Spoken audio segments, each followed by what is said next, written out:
চলুন এক নজরে দেখে নেই অরিজিনাল কালামকারী ড্রেসগুলো মেক করার পরে কী রকম দেখতে লাগে। অনেকেই বুঝতে পারেন না প্যানেলগুলো কিভাবে ব্যবহার করবেন। সো এই যে দেখুন, খুব সুন্দর একটা ড্রেস কিন্তু আমি মেক করে পরে ফেলেছি। অ্যান্ড প্যানেলগুলো আমি নেক পোর্শনে দিয়েছি, স্লিভের দুই পাশেই দিয়েছি এবং দামান পোর্শনেও কিন্তু চওড়া একটা প্যানেল ব্যবহার করেছি। প্যানেল ব্যবহার করার পর ড্রেসটার সৌন্দর্য আরও বেড়ে গেল এবং ওড়নাটা এতটা সফট, যেটা কিন্তু কামিজ অ্যান্ড প্যান্টের প্রিন্টের কম্বিনেশনে পুরো ওড়নাটা করা। আউটস্ট্যান্ডিং একটা ড্রেস। যারা লাক্সারি কটন কালেকশন চান তারা এটা অবশ্যই কিনবেন। এতটা সফট ম্যাটেরিয়ালের অরিজিনাল কালামকারী ড্রেস যে নিবেন না, সে অনেক বড় জিনিস মিস করে যাবেন। অ্যান্ড আমাদের কাছে ইন্ডিয়ান অরিজিনাল কালামকারীর প্রিন্ট এত পরিমাণে আছে যেটার কারো কাছে নেই।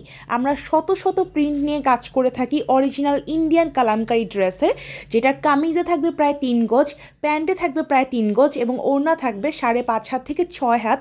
সফট ম্যাটেরিয়ালের ওড়না। পুরো কালামকারীটা এতটাই সফট, এতটাই সুন্দর সুন্দর সব প্রিন্ট, যে অবশ্যই এটা আপনি নিতে বাধ্য থাকবেন।